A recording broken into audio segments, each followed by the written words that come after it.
आइए जानते हैं नाइट्रोजन अणु में किस प्रकार बॉन्ड का निर्माण होता है। तो देखिए, सबसे पहले नाइट्रोजन अणु जो है, जिसको आप नाइट्रोजन मॉलिक्यूल कह रहे हैं, इसमें एलिमेंट की संख्या कितनी है? तो आप बोलेंगे सर 2, और दोनों का दोनों किसका है? नाइट्रोजन का है। तो सबसे पहले नाइट्रोजन का लिख लेंगे इलेक्ट्रॉनिक विन्यास। नाइट्रोजन की परमाणु संख्या कितनी होगी? तो 7 होगी। इसके पहला कक्षा में 2 इलेक्ट्रॉन और दूसरा में कितना बनेगा? 5 इलेक्ट्रॉन। टोटल इलेक्ट्रॉन ही 7 है। अब इसको आउटर मोस्ट में 8 इलेक्ट्रॉन पुराना है, तो ये जाना चाहेगा कितने पर? 8 पर। तो कमी कितने की होगी? आप बोलेंगे सर 5 है, 8 पर जाना है, कमी कितने का है? 3 का है। अब नाइट्रोजन इसी जितने का कमी होगा ना, उतना इलेक्ट्रॉन का साझा कर लेगा। तो सबसे पहले क्या करेंगे? 2 सर्कल बनाएंगे, क्योंकि 2 ही एलिमेंट्स हैं। एक में डालेंगे नाइट्रोजन और दूसरे में डालेंगे नाइट्रोजन। अच्छा, दोनों के ऊपर में बाह्यतम कक्षा में उपस्थित इलेक्ट्रॉन को दिखा देंगे। दोनों में बाह्यतम कक्षा में उपस्थित इलेक्ट्रॉन को दिखा दिए 5-5 इलेक्ट्रॉन। अब क्या होता है, इसको तो आप जानते हैं, ये क्या है? Sharing zone. इसको क्या कहेंगे? Sharing zone.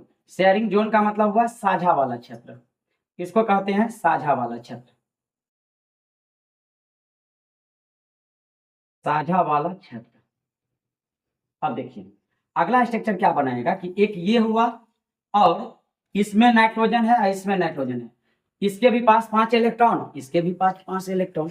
जाना इसको भी 8 में है, जाना इसको भी 8 में है। तो क्या करेगा? दोनों आपस में मिल करके 3-3 इलेक्ट्रॉन का साझा कर लेगा। तो साझा में टोटल 6 इलेक्ट्रॉन आ गया।